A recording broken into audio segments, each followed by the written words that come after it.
My dad forgot to hang up the call. That's how it started. I wasn't supposed to hear any of it. I had called him about some car title paperwork. Nothing major, just another errand I quietly handled for him like I always did. He said he'd check a folder in the garage and put the phone down. Didn't hang up, just left it on the coffee table.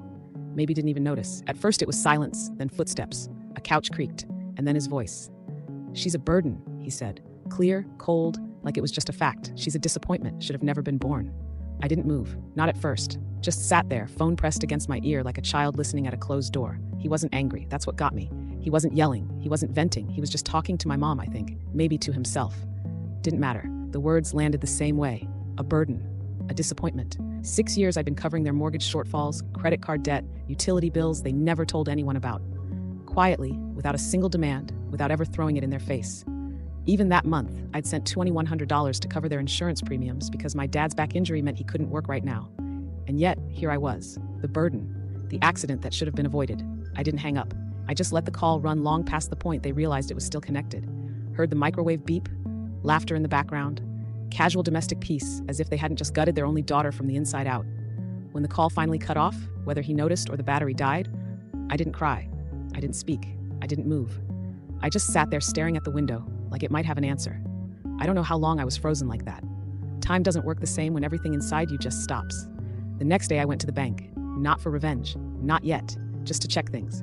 The mortgage on my luxury property was nearly paid off. The last appraisal put it at $870,000. I had options, quiet power. No one knew it but me. I booked a meeting with my real estate lawyer, asked about transfer options, title shifts, privacy protocols. I didn't even flinch when he told me how much I'd net from a private cash sale. Every part of it felt mechanical, like I was assembling a machine I didn't fully understand yet. But when I knew I had to finish building, I didn't tell anyone. Not my friends, not my coworkers. Definitely not my family. I went to work. I smiled at neighbors. I sent the usual "have a great trip" text when my parents flew off to Europe for their vacation. A trip I'd helped them afford, by the way, when they were too stretched after refinancing the house last fall. Then I packed my things, all of them quietly, efficiently. I sold the house, transferred the deed, changed all forwarding addresses, and disappeared. Let them smile in Rome, sip wine in Lisbon, pose in front of the Eiffel Tower. Let them enjoy every moment until the key didn't fit, until they saw the sticky note on the door. Surprise! This is what a burden can do. I didn't always think of myself as useful. That came later. First, I was just the responsible one, the planner, the fixer, the daughter who paid attention, who never missed a bill, a birthday, a deadline, who made her own way, kept her head down, made good money, and asked for nothing. And at first I thought that was enough. They didn't ask me for much, not directly. It started with things like, "Your dad's back is acting up again. Could you spot the water bill this month?" Or, "Your brother's tuition deadline snuck up on us. We'll pay you back, of course." But they never did. And eventually they stopped pretending. When they needed $1,800 for new windows after the storm, I sent it. When their car broke down and they called in a panic from the side of the road, I covered the repairs.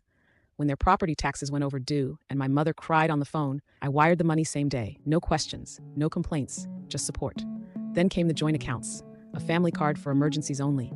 My name on their mortgage, just temporarily to help with refinancing. Then I noticed my credit score dropping. Quietly, slowly, like a bruise spreading under skin. I confronted them once about a weird charge from a luxury furniture store. My dad laughed and said, "We thought you wouldn't mind. You don't spend on yourself anyway." My mom just said it was for the house. It's yours too. Technically. When my uncle had surgery, I paid half the hospital bill without even being asked. They sent me the invoice, assuming I'd just handle it. I did. When my sister's wedding needed a venue deposit, they called it a family gift from you. That one wasn't even a conversation, just a charge that showed up on my bank app at 3 a.m. I stared at the number, $6,700, and told myself it was fine because they do the same for me, right? But no one ever did. I moved twice in 3 years, and not one of them lifted a box. When I got bronchitis and asked my mom if she could bring soup, she said she was too tired from yoga. When my birthday came, they texted a GIF, a glitter cupcake, and a "hope it's a good one." No call, no visit. But when their birthdays rolled around, I was expected to show up with flowers, gifts, reservations. When I forgot once, I got cold silence from my mom for 3 weeks. I told myself it wasn't worth fighting over, that some people just express care differently, that maybe I wasn't being generous enough. I gave more. I worked harder. I made sure there was always enough in the account. I did the math. $2,100 a month, every month, for 6 years. That's $151,200. But I didn't think about it like that. Not until that call. She's a burden. Not just forgotten, not just taken for granted. A burden. A weight, something that made their lives worse just by existing. I replayed it every night that week. I could hear the clink of his coffee mug, the rustle of the newspaper, the sigh in my mother's voice as she agreed. We should have sent her away when she turned 18. They were planning their trip to Europe while I sat in a rental apartment I paid for in cash so I could transfer the property deed without noise. I kept every email from the agent, every wire confirmation, every screenshot. The house I bought, my dream home, was now empty. All furniture donated, all accounts closed, my name taken off every shared account. One by one, every last thread severed. But I still hadn't told them because I wanted them to feel it. And that moment came faster than I expected. A week later, I got a text from my sister. "You still covering mom's therapy this month, right?" "No." "Hi." "No. How are you?" Just the same assumption, the same entitlement. I replied, "Of course." Then opened the portal and canceled the payment permanently. That weekend, they posted photos from Paris. My dad smiling under the Eiffel Tower. My mom in a beret holding wine. Caption, "Still living the dream." I watched the video twice. Saw the glint of the ring on my mom's finger, the one I bought for their 35th anniversary. They never said thank you, just wore it like it was always theirs. I logged out and didn't check again. The final transfer had gone through. The new owners of my property had the keys. I left nothing behind. Not a single photo, not a fork, not even a coat hanger. Just a sticky note on the front door and a surprise, because I wasn't their bank anymore. I wasn't their fixer. I wasn't even family. I was the storm they never saw coming. They got back from Europe on a Thursday. I knew the date. I'd been tracking their return like a meteorologist watches a coming storm. Not with fear, but with quiet precision. Their last Instagram post was a boomerang of wine glasses clinking under Venetian chandeliers. My mom captioned it, "Family first, always." I didn't even flinch.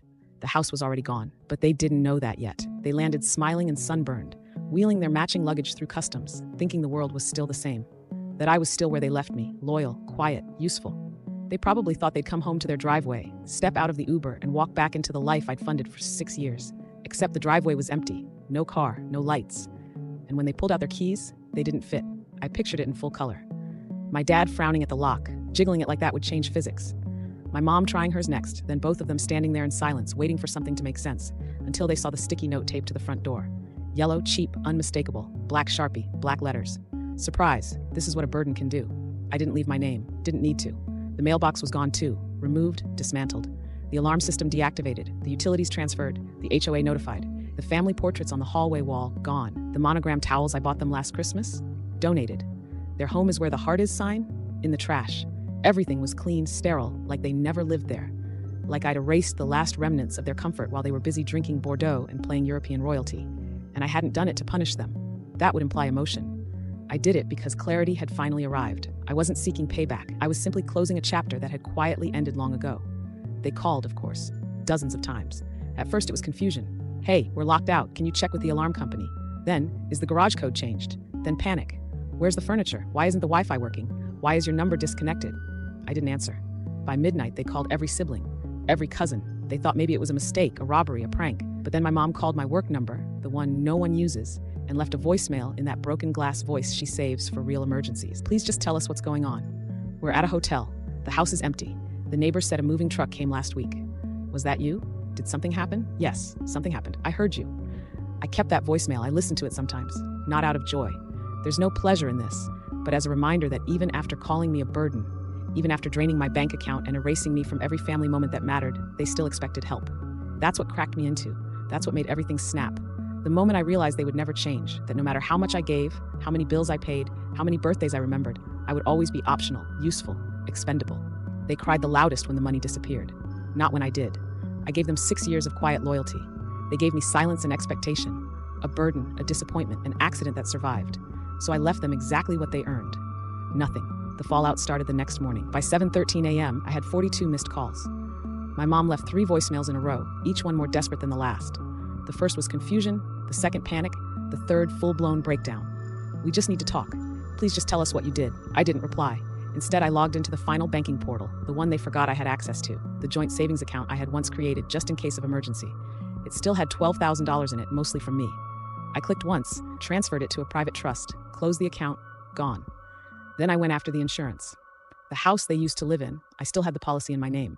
They'd never changed it over, so I canceled it, notified the company that the property had been sold. Watched the confirmation email hit my inbox with a small, detached sense of completion. One more tie cut, one less lie, holding us together. That afternoon, my dad emailed me.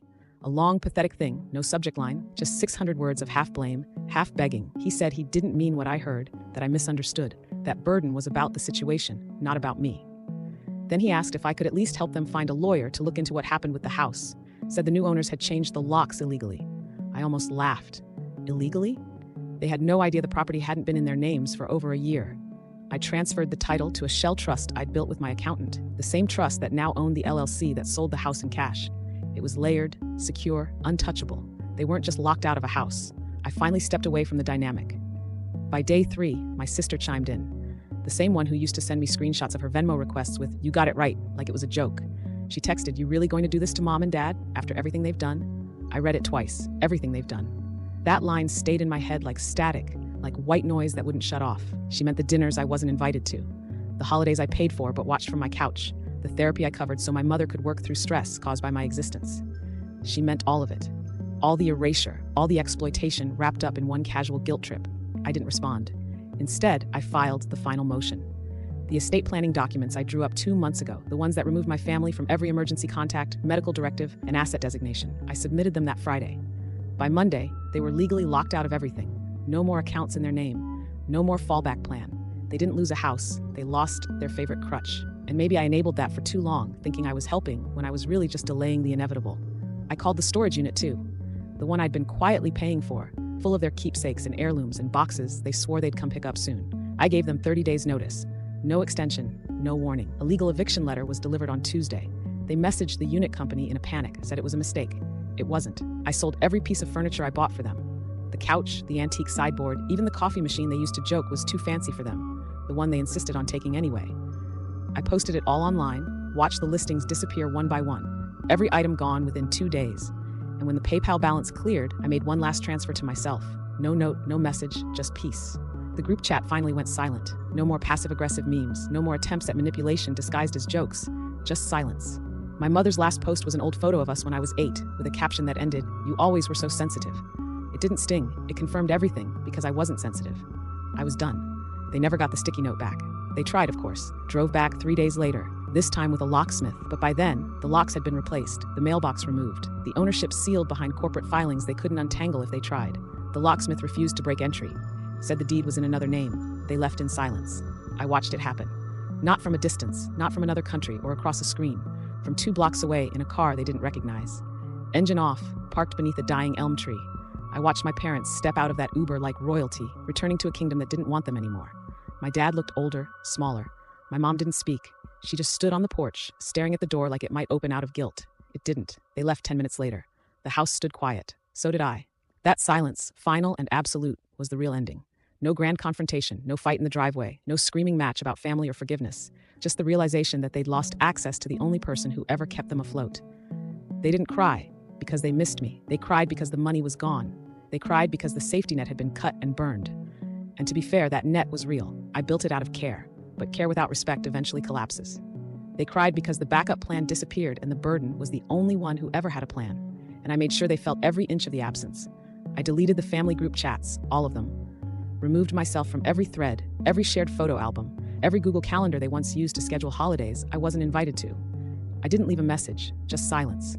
A few days later, I got a letter, not handwritten, not even signed, just a folded sheet from a paralegal, something about misunderstandings and potential estate clarification. I didn't open it, I just dropped it in the shredder and went back to my tea. 2 days after that, my old neighbor texted, "Your parents came by again. Looked confused, just stood in the driveway, confused, like this wasn't years in the making, like this wasn't earned." I blocked the number. They stopped trying to call after the second week. I think the realization finally sank in. Not just that they'd lost access to the house, but that they'd lost access to me entirely. My sister tried last, texted from a different number. The message was short. "Are you really never going to speak to us again?" No greeting, no apology, just disbelief, like it was unthinkable that I could exist without them. I didn't respond. Instead, I went for a walk. The air was cool that evening, sharp with the scent of rain still sitting in the grass. I walked past stores I used to run errands in for them, the pharmacy where I picked up my mom's prescriptions, the bakery where I bought cakes no one thanked me for. They were all just buildings now, nothing attached, no weight, no debt. I breathed. It felt like the first breath in years. There's something people never understand about being the quiet one, the helper, the one who never makes waves. They think you'll keep doing it forever. They think silence means permission. They think absence of complaint is agreement. But silence isn't peace. Sometimes it's planning. And now they rent a condo on the edge of town. I saw it listed once when I was apartment hunting a year ago. Cheap flooring, peeling paint, street-facing windows with no light. I wonder if they ever look out and wonder where it all went. I wonder if they remember that night. The sticky note. Surprise. This is what a burden can do. They don't post much anymore. My mom used to fill her feed with brunches and spa days and family-first captions. Now it's just quiet reshares. Quotes like, "Don't burn bridges." One said they don't know the bridge was never theirs. They were just standing on it while I built the road underneath. and when I walked away, the whole thing fell. My bank is quiet now. No withdrawals I don't remember authorizing. No auto pay for electric bills I never used. No Venmo pings from people who only say hi when rent is due. The money I used to send out like blood pumping from a weak heart, it's still there, stacking, growing, and used. Mine. I moved into a new place. Not bigger, not louder, just mine. Every lamp, every curtain, every chair chosen by me for me. No guilt woven into the walls. No reminders of what I gave away without thanks. Just quiet, just space, just ownership. I sleep more now, deeper. My dreams don't wake me anymore with thoughts like, did I forget to transfer the money? Or will she be mad if I say no? Those voices are gone, and the space they left behind is beautiful. Some nights I still hear the call, the one he forgot to hang up. She's a burden, a disappointment, should have never been born. But now I let the words echo. I don't fight them. I don't explain them away. I don't defend myself to ghosts. I just listen. And then I remember that house that was mine, that silence, also mine, that note, final. And I go back to sleep.